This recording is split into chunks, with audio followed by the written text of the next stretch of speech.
اجمعین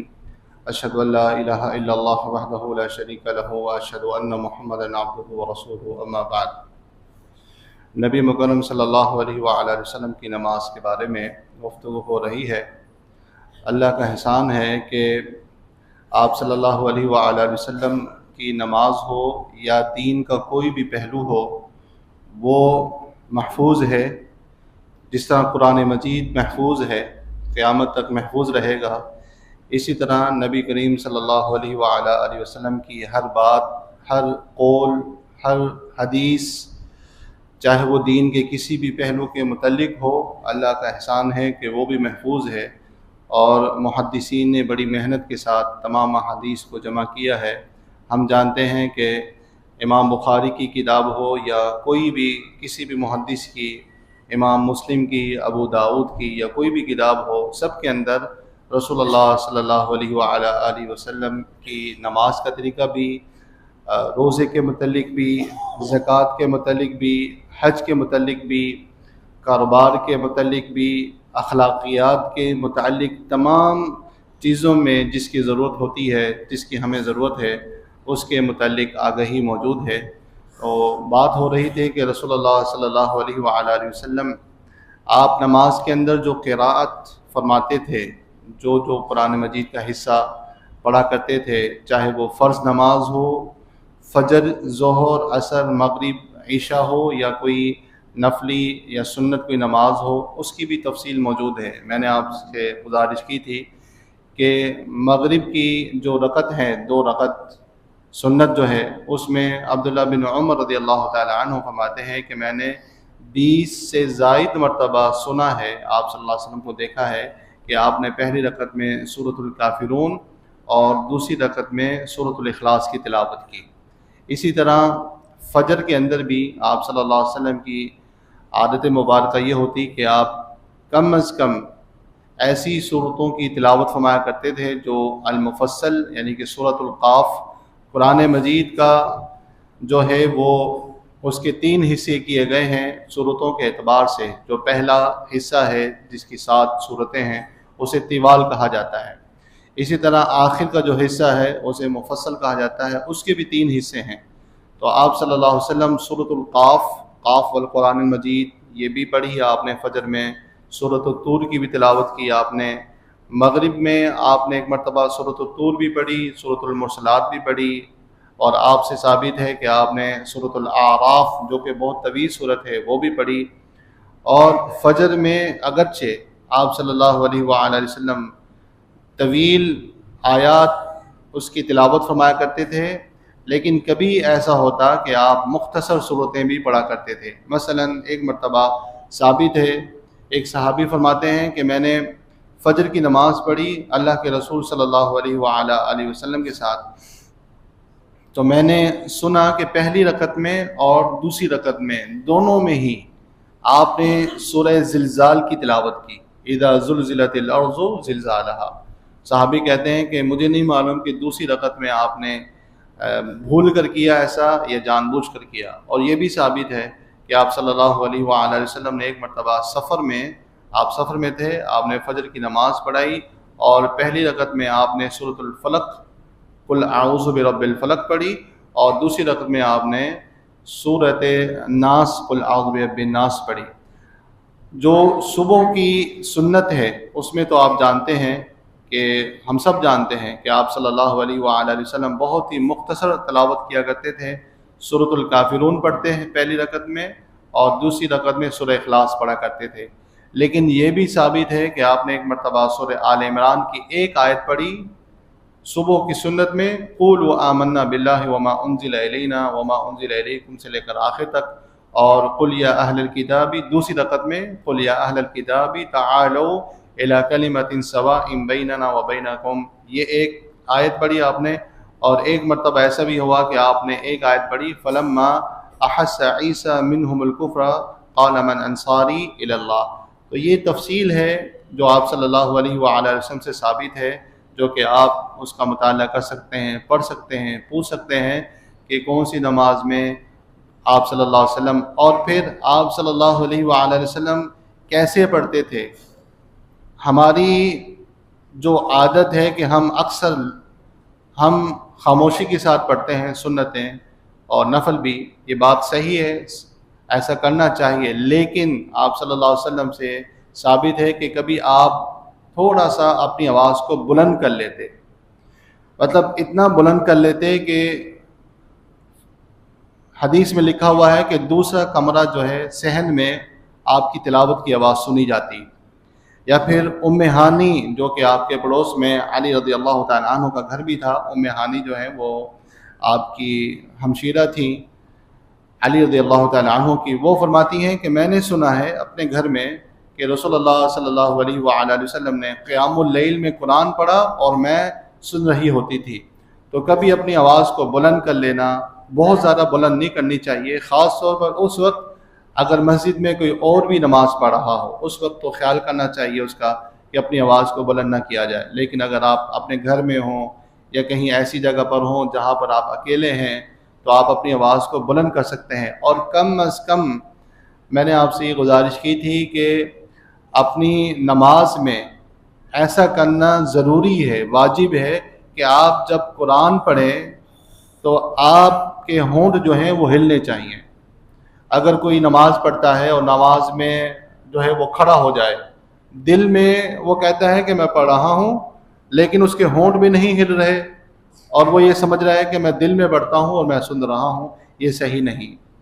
کم از کم اس کے ہونٹوں کو ہلانا یہ ضروری ہے، واجب ہے، یہ کم از کم قراءت کی جو ہے ایک مقدار ہے۔ آپ صلی اللہ علیہ وآلہ وسلم جب رکوع میں جاتے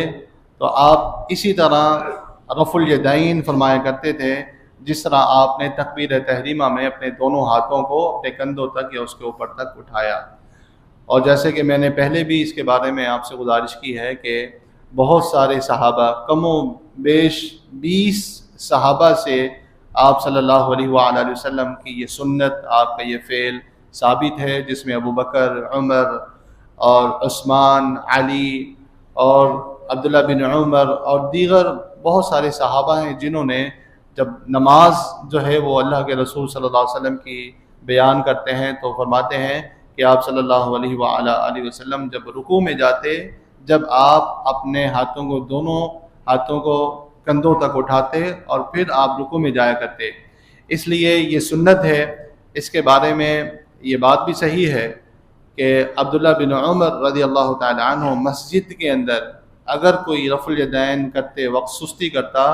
تو اس کو کنکری مارتے، اور مطلب یہ ہے کہ اس کو تنبیہ کیا کرتے تھے کہ رفع الیدین کرنا چاہیے۔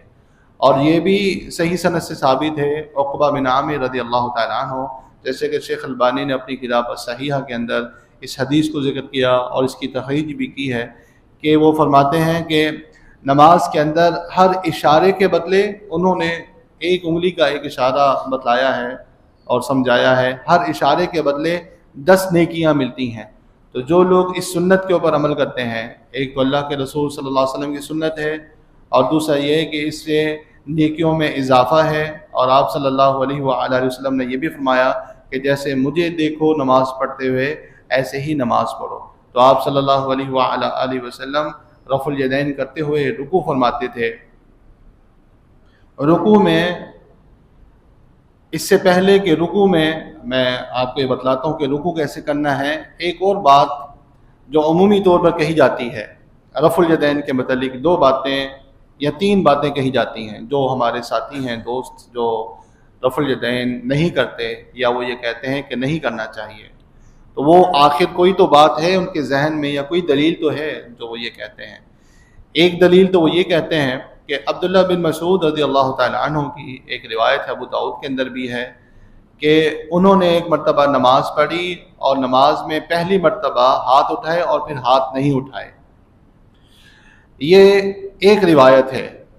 یہ ایک حدیث ہے، اگر اسے صحیح مانا جائے، اگرچہ بہت سارے محدثین نے اس کو صحیح تو نہیں کہا، لیکن اگر کسی محدث کے کہنے پر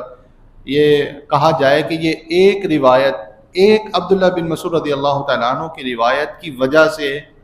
جو 20 صحابہ کرام ہیں ان کی روایت کو یا سنت کو چھوڑ دینا یہ کوئی عقل مندی نہیں۔ اور دوسری بات یہ کہ یہ ممکن ہے کہ ایک صحابی سے کوئی فعل رہ جائے، وہ بیان نہ کر سکیں یا بھول جائیں، اس کی ایک مثال جیسے کہ میں آپ سے گزارش کر رہا تھا کہ رکوع جو ہے، اب ہم سب رکوع کرتے ہیں، آپ سب جب بھی رکوع کرتے ہیں تو اپنے دونوں ہاتھوں کو اپنے گھٹنوں کے اوپر رکھتے ہیں اور پھر رکوع کرتے ہیں۔ حالانکہ شروع میں رکوع کا یہ طریقہ نہیں تھا۔ رکوع کا جو طریقہ تھا وہ اسے التطبیق کہتے ہیں۔ التطبیق یہ ہوتی ہے اپنے دونوں ہاتھوں کو یوں ملا کر جھک جانا اور یوں کر لینا۔ پہلے ایسا نہیں تھا کہ اپنے دونوں ہاتھوں کو گھٹنوں کے اوپر رکھنا، لیکن بعد میں اللہ کے رسول صلی اللہ علیہ وآلہ وسلم نے اس کا حکم دیا، تطبیق چھوڑ دی گئی اور گھٹنوں کے اوپر جو ہے وہ ہاتھ رکھنے کا حکم دیا گیا۔ لیکن عبداللہ بن مسعود رضی اللہ تعالی عنہ وہ ایسا کرتے رہے۔ تو علماء یہ کہتے ہیں کہ یہ ممکن ہے کہ اگر کسی صحابی سے کوئی فعل رہ جائے اور اس کا ان کو علم نہ ہو یا کوئی بھی وجہ ہو سکتی ہے، تو اس کی وجہ سے صحیح اور صریح سنت کو نہیں چھوڑنا چاہیے۔ تو لہذا رفع الیدین کرتے ہوئے جب آپ صلی اللہ علیہ وآلہ وسلم رکوع فرماتے تو آپ کا رکوع ایسا ہوتا کہ آپ کی کمر مبارک بالکل سیدھی ہوتی اور آپ صلی اللہ علیہ وسلم اپنے ہاتھوں کی انگلیوں کو کشادہ کر لیتے، اور صحابی نے یہ بیان کیا ہے کہ جب آپ اپنے گھٹنوں پر اپنے دونوں ہاتھوں کو رکھتے تو مضبوطی کے ساتھ ایسا لگتا کہ آپ نے مضبوطی سے پکڑا ہوا ہے، انگلیوں کو کشادہ کر کے اپنے گھٹنوں کو کشادگی کے ساتھ انگلیوں کے مضبوطی سے پکڑا ہوا ہے، اور آپ کا یہ جو ہاتھ ہے اس میں خم نہیں ہونا چاہیے، یہ بالکل سیدھا ہونا چاہیے، ہاتھ بالکل سیدھا ہو اور اپنی انگلیاں جو ہے وہ کھلی ہوئی ہوں اور اپنے گھٹنوں کو مضبوطی سے پکڑا ہوا ہو، کمر بالکل سیدھی ہو۔ اور پھر یہ رکوع کا طریقہ جو رسول اللہ صلی اللہ علیہ وآلہ وسلم کا بیان کیا گیا ہے، اس سے پہلے، اس میں اور اس کے بعد ایک آج کے درس کی آخری بات کہہ کے اپنی بات کو میں ختم کروں گا، پھر اس کے بعد انشاءاللہ کل مزید بات کر لیں گے کہ رکوع میں کیا پڑھنا ہے اور اس کے بعد سجدہ کیسے کرنا ہے۔ کہ آپ صلی اللہ علیہ وسلم نے صحابی کو جن سے غلطی ہوئی نماز پڑھنے میں، ان کو جب آپ نے نماز سکھلائی تھی تو ایک ایسا لفظ آپ نے بار بار فرمایا کہ ایسا کرو۔ آپ نے فرمایا کہ ثم ارکع حتی تطمئن، رکوع کرو یہاں تک کہ تمہیں اطمینان ہو جائے، اطمینان کے ساتھ۔ ثم ارفع حتی تطمئن، اور پھر کھڑے ہو جاؤ یہاں تک کہ تمہیں اطمینان ہو جائے، کھڑے ہو کر۔ اور ثم اسجد حتی تطمئن، یہاں تک کہ تمہیں اطمینان ہو جائے۔ لہذا بعض علماء نے اسی لیے یہ کہا ہے کہ نماز کے اندر اطمینان بھی نماز کا رکن ہے۔ جو نماز میں جلدی کرے گا اور خاص طور پر کوئی ایسا کہ رکوع کے بعد کھڑا ہو، صحیح کھڑا نہ ہو سکے، فوراً ہی سجدے میں چلے جائے، اس کی نماز صحیح نہیں، اسے اپنی نماز صحیح کرنی چاہیے۔ آپ صلی اللہ علیہ وسلم کا حکم ہے کہ رکوع میں بھی اور رکوع کے بعد جو ہے اطمینان کے ساتھ کھڑے ہو کر پھر اس میں جو دعا پڑھنی ہے اس کا ذکر بھی آ جائے گا۔ اللہ سبحانہ و تعالی سے دعا ہے کہ اللہ سبحانہ و تعالی ہمیں سنت کے مطابق نماز پڑھنے کی توفیق عطا فرمائے۔ اس دوران اب آخری جو دن چل رہے ہیں تو اعتکاف والے بھی یہاں پر موجود ہیں، تو ان کی بھی یہ تعلیم کا ذریعہ ہے۔ تو انشاءاللہ اب کل سے ہم یہ شروع کر سکتے ہیں کہ اگر کوئی ساتھی سوال کرنا چاہے تو بہتر بات تو یہ ہے کہ اسے لکھ لے، اور نہیں تو پھر وہ شفوی سوال کر سکتا ہے، تو دلیل کے مطابق جو اس کا جواب ہوگا انشاءاللہ اس کو دے دیا جائے گا۔ میرے ساتھ انشاءاللہ فضیلت شیخ الیاس صاحب بھی موجود ہوں گے، جو بات مجھے معلوم نہیں ہوگی وہ بتا دیں گے، اور دلیل کے ساتھ کوشش کریں گے کہ جو بھی بات ہو وہ دلیل کے ساتھ ہو۔ اللہ سبحانہ و تعالی سنت کے مطابق نماز پڑھنے کی توفیق عطا فرمائے۔ سبحان ربک رب العزت عما یصفون وسلام علی المرسلین والحمد للہ رب العالمین۔